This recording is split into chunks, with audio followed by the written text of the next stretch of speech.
नमस्कार, मी सविता पाटील जळगाव या चॅनलमध्ये तुमचं स्वागत आहे। तर बघा, मी आज 30 किलो गहू दळणार आहे चक्कीवर आणि 30 किलो गव्हाची मी कुरडे तयार करणार आहे।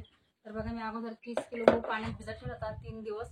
आज चौथा दिवस आलेला आहे, तर आज मी चक्कीवर दळून घेणार आहे। तर बघा, आता इथे मी पाण्याची पण सोय केली आहे। आम्ही असा नळ लावून घेतलेला आहे, पाणी टाकायची गरज नाही। मग एका हाताने फक्त गहू टाकायचं काम आहे। आता आपण चक्की चालू करू।